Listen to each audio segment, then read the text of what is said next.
Hello guys, నా పేరు Maitra బాగట. My channel ప్రకారం మన ఛానల్ సబ్స్క్రైబ్ చేసుకోకపోతే ఇప్పుడు సబ్స్క్రైబ్ చేసుకోండి. పక్కనే ఉన్న బెల్ ఐకాన్ క్లిక్ చేసి ఆల్లో పెట్టుకోండి. నా ఫర్దర్స్ మిస్ అవ్వకుండా చూడొచ్చు. చాలా మంది చూస్తున్నారు కానీ సబ్స్క్రైబ్ చేసుకోవట్లా. So please try to subscribe click the bell icon also. So video మొత్తం చూసిన తర్వాత ఆర్ వీడియో మధ్యలో ఆర్ ఇప్పుడు కానీ ఎప్పుడైనా సరే నేను మీకు నచ్చినట్టయితే లైక్ చేసి, అలాగే మీ దగ్గర ఏమైనా హై పాయింట్స్ ఉంటే ఆ హై పాయింట్స్ కూడా ఇవ్వడానికి ప్రయత్నించండి. సో దట్ వీడియో కొంచెం ఎక్కువ మందికి రీచ్ అయ్యే ఛాన్స్ ఉంటుంది. సో యుద్ధం అయితే ఆల్రెడీ తీవ్ర రూపం దాల్చింది, మనకు అందరికీ తెలుసు. ఇది 6వ రోజు అండ్ యుద్ధం ఇంకా సీరియస్ అవుతుంది, ఇంకా సివియర్గా అవుతుంది యుద్ధం అంతా కూడా. సో అందుకని యుద్ధం గురించి ఎప్పటికప్పుడు మాట్లాడుకుంటున్నాం కదా మనం. సో కొంచెం క్లియర్గా తెలుసుకుందాం. అండ్ ఈసారి యుద్ధం డైరెక్ట్గా ఇండియాలోకి ఎంటర్ అయిపోయిందని చెప్తాను నేనైతే మాత్రం. ఇండియా బేసిక్గా నోటాం ఇష్యూ చేసింది నిన్న, మనకు అందరికీ తెలిసిందే. అండ్ సో వాళ్ళు రాజస్థాన్ దగ్గర కొన్ని మిలిటరీ డ్రిల్స్ అయితే చేయబోతున్నారు. అదంతా దేనికోసం అనేది మనకైతే ఐడియా లేదు ప్రస్తుతానికి. అది పాకిస్తాన్ కోసం అన్న ఒపీనియన్ ఉంది. అండ్ మేబీ యుద్ధం కనుక భారతదేశంలోకి ఎంటర్ అయినట్టయితే ఇండియా కూడా ఎంతో కొంత స్టాండ్ తీసుకోవాల్సిన అవసరం కూడా ఉంది. కాబట్టి ఆ వెర్షన్లో కూడా ఆలోచించి ఓకే డ్రిల్స్ అయితే చేస్తున్నారు అన్న పాయింట్ అయితే ఉంది. లేదా మిసైల్ టెస్టింగ్ చేయడానికి అక్కడ నోటం ఇష్యూ చేసి ఉండొచ్చు అనే పాయింట్ కూడా ఉంది. వాట్ ఎవర్ ఇట్ ఈస్, మొత్తానికి ఇండియా అయితే కొంతవరకు ప్రాక్టికల్గా ఎంటర్ అయినట్టే, కాకపోతే పూర్తి స్థాయిలో కాదు. కానీ నిన్న జరిగిన ఇన్సిడెంట్తో మటుకు ఇండియా పూర్తి స్థాయిలో యుద్ధంలో దిగిపోయినట్టే ఒక రకంగా. అండ్ యుద్ధం తాలూకు ప్రభావం ఇండియా మీద పూర్తి స్థాయిలో పడిపోయినట్టే కూడా. సో జరిగింది యాక్చువల్గా. సో మాట్లాడుకుందాం ఈ వీడియోలో, మనం చాలా విషయాలు మాట్లాడుకుందాం. ఒకటి, ఇరాన్ యొక్క నేవీ షిప్ని, వార్ షిప్ని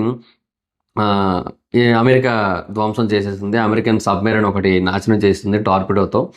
సో అదొకటి జరిగింది, దాని గురించి మాట్లాడుకుందాం. అలాగే ఇంకొకటి, ఇరాన్ టర్కీ మీదకి మిసైల్స్ వదిలింది. సో నాటో ఇన్వాల్వ్ అయ్యే అవకాశం అయితే ఉంది ఇప్పుడు ఈ యుద్ధంలో.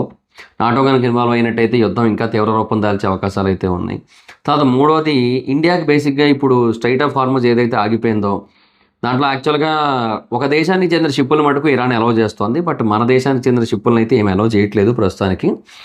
సో ఇండియా కొంతవరకు ఇబ్బంది అయితే ఉంది. కొన్ని రోజుల వరకు, అంటే సుమారుగా 1 నెల రోజుల వరకు మన దగ్గర ఆయిల్ రిజర్వ్స్ ఉన్నప్పటికీ కూడా మనకు తర్వాతకైతే ఇబ్బందే. కాబట్టి సో మనం ఏం చేయాలి, జాగ్రత్త పడాలి కదా. ఇదే టైంలో రష్యా మనకి హెల్ప్ చేస్తామని చెప్పి వచ్చింది. రష్యా మనకి ఒక ఆఫర్ అయితే ఇచ్చిందనమాట. దాని గురించి మాట్లాడుకుందాం. ఇలాగా మొత్తం వీటన్నిటి గురించి కూడా పూర్తి స్థాయిలో మాట్లాడుకునే ప్రయత్నం అయితే చేద్దాం. సో ఫస్ట్ ఆఫ్ ఆల్, ఈ యుఎస్ ఇరానియన్ వార్ షిప్ని పేల్చేయడం, ముంచేయడం, దాని గురించి అయితే మాట్లాడుకుందాం. సో బేసిక్గా దీని కారణంగానే యుద్ధం నేరుగా ఇండియాలోకి ఎంటర్ అయిపోయింది అని చెప్తున్నాను నేను. ఎందుకంటే ఈ ఇరాన్ షిప్ విశాఖపట్నం నుంచి రీసెంట్గా బయలుదేరిన షిప్ అనమాట. బేసిక్గా ఐఎఫ్ఆర్ జరిగింది, international fleet review.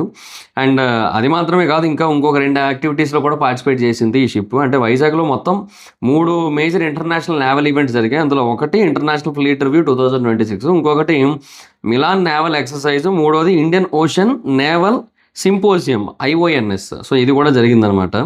So fleet review అంటే నేవల్ షిప్స్ యొక్క గ్లోబల్ గ్యాదరింగ్ అది.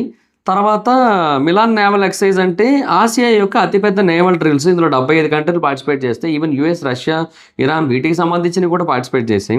And Indian ocean naval symposium అంటే రీజనల్ మేరిటైమ్ కోఆపరేషన్కి సంబంధించిన ఒక ఫోరం అనమాట. సో దానికి సంబంధించిన యాక్టివిటీస్లో కూడా ఈ షిప్ పార్టిసిపేట్ చేసింది. సో ఇవన్నీ చేసి విశాఖపట్నం నుంచి తిరిగి ప్రయాణం అవుతోంది ఆ షిప్ ఇరాన్కి.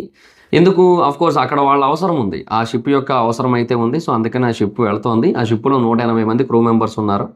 సో వాళ్ళందరూ కూడా అక్కడికి తిరిగి వెళ్తున్న టైంలో అటాక్ అయితే జరిగింది. ఒక యుఎస్ సబ్మెరైన్ ఒక టార్పిడోని అయితే కొట్టిందనమాట. ఆ టార్పిడో కారణంగా ఆ షిప్ అయితే మునిగిపోయింది. ఇప్పటికైతే 87 మంది చనిపోయారు, 32 మందిని కాపాడారు. మిగతా వాళ్ళకైతే మిస్సింగ్. వాళ్ళు ఏమయ్యారు ఏంటనేది ఎవరికీ తెలియదు.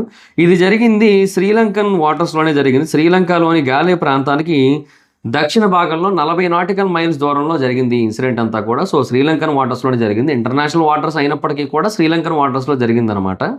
సో అందుకని ఇప్పుడు శ్రీలంకని రెస్క్యూ ఆపరేషన్ అంతా కూడా చేపడుతోంది అక్కడ ఉన్న వాళ్ళందరికీ కూడా.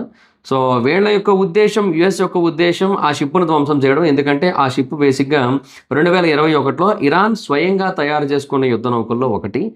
అండ్ అప్పటి నుంచి ఇది వాళ్ళకి చాలా అంటే చాలా హెవీగా ఉపయోగపడుతోంది. IRIS డేనా. సో ఈ IRIS డేనాని ఇప్పుడు ఇండియన్ ఓషన్లో ముంచేశారనమాట. ఇది ఒక ఫ్రిగేట్, ఇరానియన్ ఫ్రిగేట్ ఇది.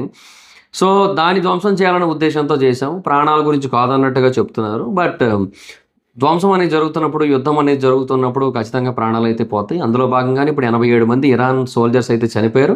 అండ్ అంతేకాదు 32 మందిని కాపాడారు కానీ మిగతా వాళ్ళ పరిస్థితి ఏంటో తెలీదు. ఎందుకంటే 180 మంది ట్రావెల్ చేస్తున్నారు ఆ టైంకి. ఈ టార్పిడో వెళ్ళి దాన్ని కొట్టే టైంకి.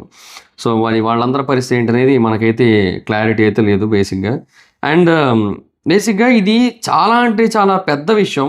ఎందుకు ఈ మాట అంటున్నానంటే, రెండవ ప్రపంచ యుద్ధం తర్వాత ఒక యూఎస్ సబ్‌మెరైన్ ఒక టార్పిడోను ఉపయోగించి ఒక దేశానికి చెందిన యుద్ధ నౌకని ముంచేయడం ఇదే మొదటిసారి. రెండవ ప్రపంచ యుద్ధం తర్వాత. అదెప్పుడు జరిగింది? 1945లో జరిగిందది. ఆ తర్వాత నుంచి మళ్ళీ ఇప్పుడే ఇలా జరగడం. అంటే సుమారుగా మనకి 80 ఏళ్ళు అయిపోతుందిగా. 80 ఏళ్ల తర్వాత మళ్ళీ వాళ్ళు ఒక యుద్ధ నౌకని ఒక టార్పిడోని ఉపయోగించి పేల్చారంటే చాలా పెద్ద విషయం అది. అండ్ మోడర్న్ నేవల్ బ్యాటిల్స్ అన్నీ కూడా ఎయిదర్ మిసైల్స్ త్రూనో లేదంటే ఎయిర్ క్రాఫ్ట్స్ త్రూనో జరిగాయి తప్ప టార్పిడోస్ త్రూ జరగలేదు. అయితే ఒకటి, ఇది దారుణం, ఇది కరెక్ట్ కాదు అన్న వాళ్ళు ఉన్నారు. అట్ ద సేమ్ టైం ఆ షిప్ ఇంటర్నేషనల్ వాటర్స్‌లో ఉంది. ఓ పక్క యుద్ధం జరుగుతోంది. ఖచ్చితంగా వాళ్ళు చాలా అలర్ట్‌గా ఉండాలి. వాళ్ళు ప్రిపేర్ అయ్యి ఉండాలి వీటన్నిటికి కూడా.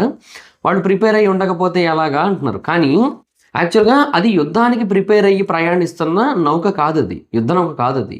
అది ఒక ఇంటర్నేషనల్ ఫ్లీట్ రివ్యూలో పార్టిసిపేట్ చేయడానికని వైజాగ్ వచ్చిన షిప్ అది. ఇండియాకి వచ్చిన షిప్ అది. సో ఇంటర్నేషనల్ ఫ్లీట్ రివ్యూలో పార్టిసిపేట్ చేసేటప్పుడు ఎవడు కూడా టార్పిడోలు, టోర్నడోలు పట్టుకొని రాడు కదా! అవేం ఉండవు.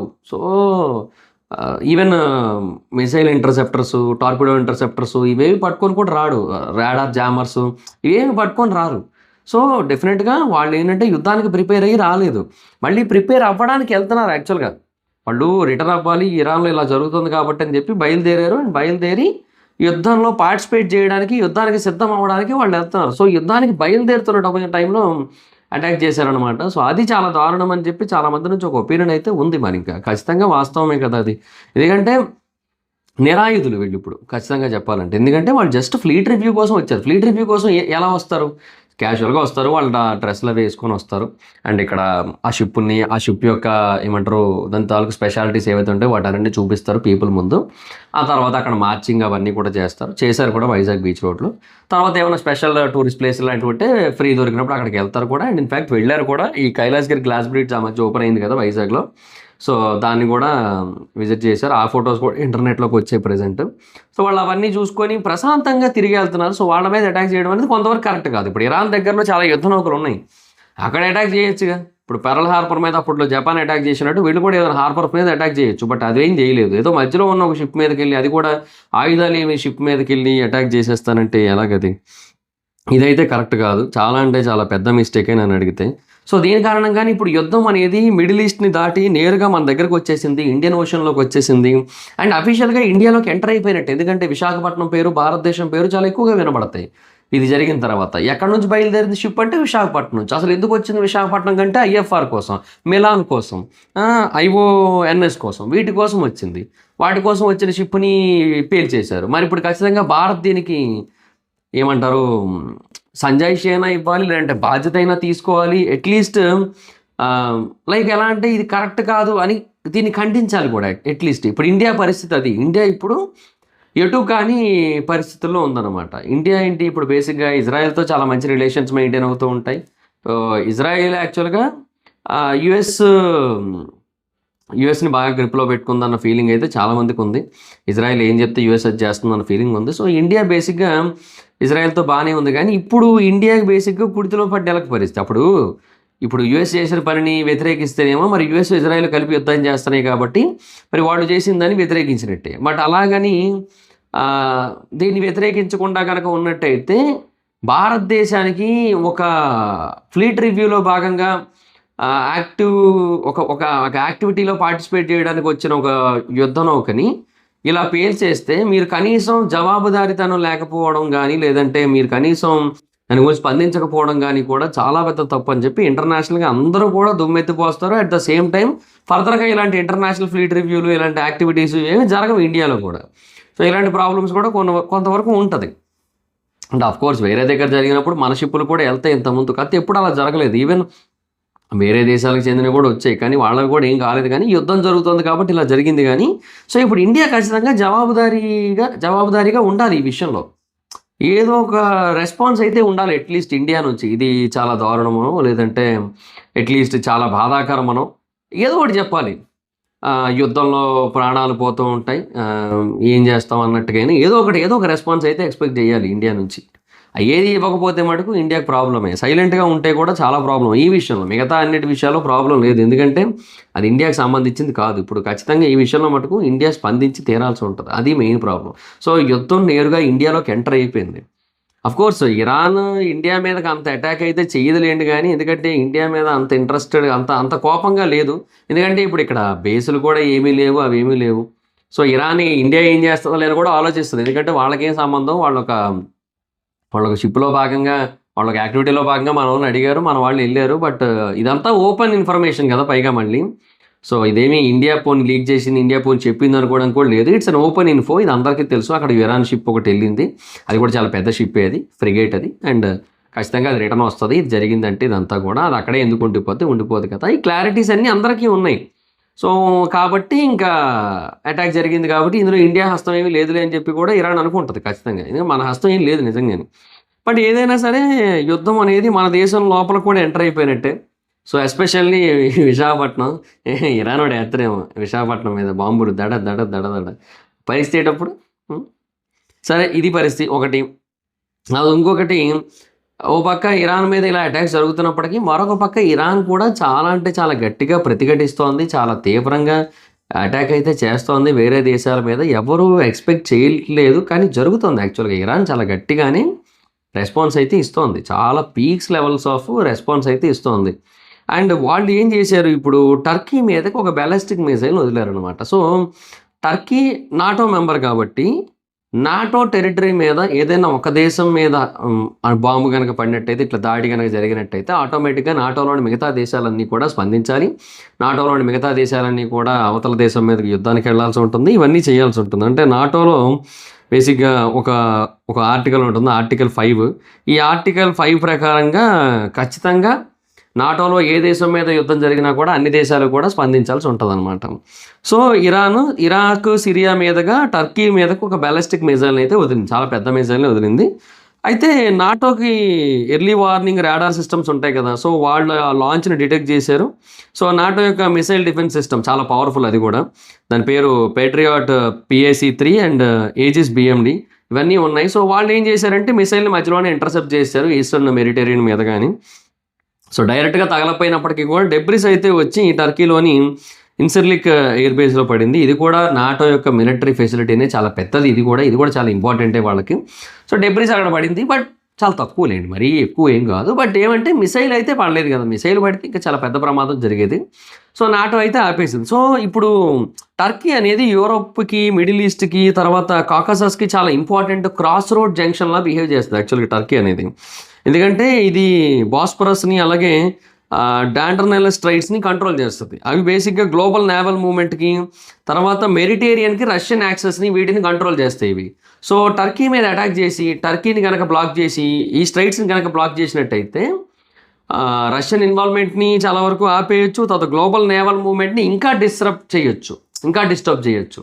సో అదంతా మైండ్‌లో పెట్టుకొని టర్కీ మీదకి అటాక్ అయితే ప్రయత్నించారు. పెద్ద మిసైల్ వేశారు. కాకపోతే మధ్యలోనే పీస్ అయిపోయిందనమాట. సో వీళ్ళు ఏం చేశారంటే ట్రాకింగ్ చాలా గట్టిగా ఉంటుంది కాబట్టి ఫస్ట్ ట్రాక్ చేశారు. లాంగ్ రేంజ్ రాడార్స్ మిసైల్ యొక్క ట్రాజెక్టరీని ఎస్టిమేట్ చేసి, తర్వాత hit to kill kinetic interceptors ఉంటాయి, వాటిని పైకి వదిలేరు. అవి వెళ్ళి మిసైల్ని మధ్యలోనే పేల్చేసాయి అనమాట. సో అయిపోయింది.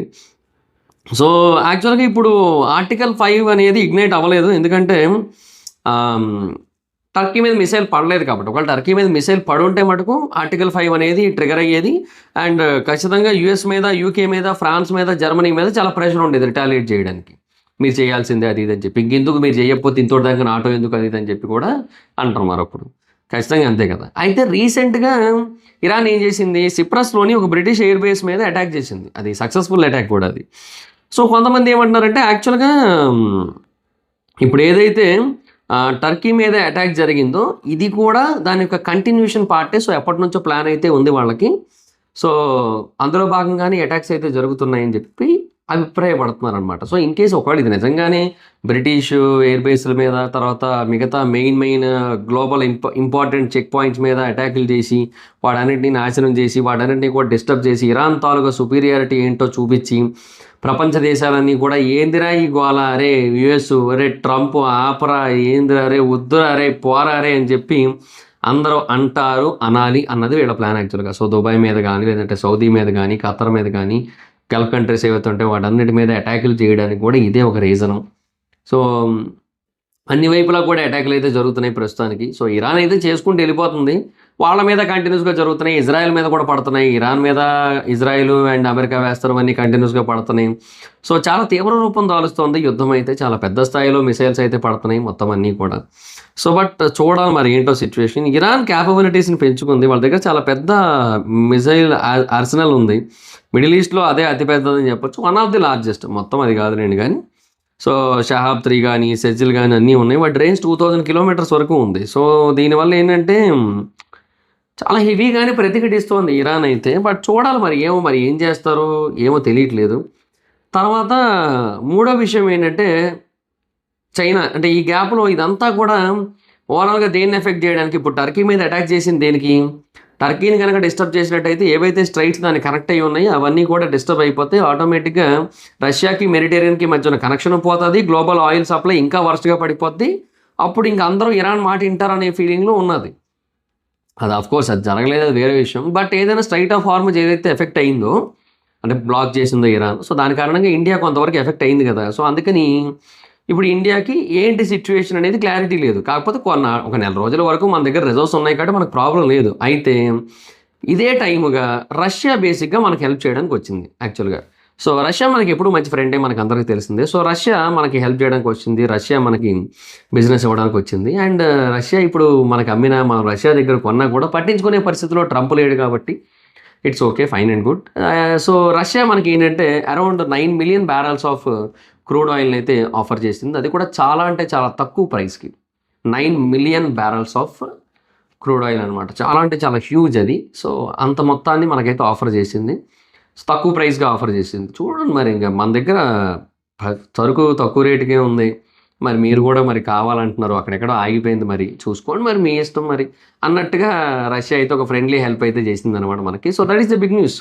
అంటే హెల్ప్ ఆఫర్ చేసింది, ఇంకా మన వాళ్ళు తీసుకున్నారో లేదో క్లారిటీ అయితే లేదు ప్రస్తుతానికైతే. అండ్ ఆ స్ట్రైట్ ఆఫ్ హార్మూజ్లో యాక్చువల్గా ఇరాన్ చైనీస్ షిప్పుల్ని అలౌ చేసింది. అంటే చైనాతో కొంచెం మంచి ఫ్రెండ్షిప్ని మెయింటైన్ చేస్తుంది ఇరాన్. ఎందుకు, బేసిక్గా ప్రపంచ దేశాలన్నీ కలిసిపోయాను వాళ్ళకి తెలుసు. ఏమి ఇజ్రాయిల్, యుఎస్, ఈ ఫ్రాన్స్, జర్మనీ, యూకే అన్నీ కలిసిపోయాయి. అండ్ ఇండియా కూడా వాళ్ళతోనే చేతులు కలిపి ఉంది.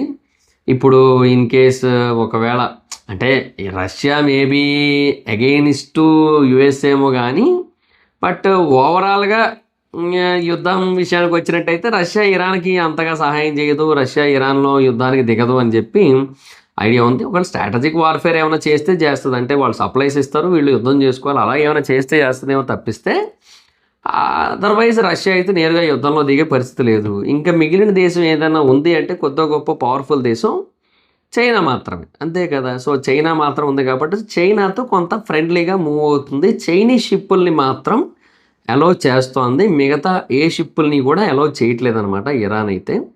సో ఇరాన్ చాలా గట్టిగా పకడబందీగా ప్లాన్ చేసుకొని మొత్తం చేస్తోందనమాట.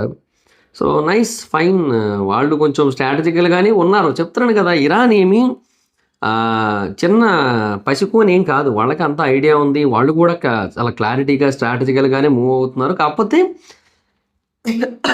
అంటే ఇజ్రాయిల్ అండ్ అమెరికా దగ్గర ఉన్న మిలిటరీ క్యాపబిలిటీస్, వాళ్ళ దగ్గర ఉన్న మిసైల్ పవర్ వాటితో పోల్చుకుంటే చాలా తక్కువ ఇరాన్ దగ్గర ఉన్న పవర్.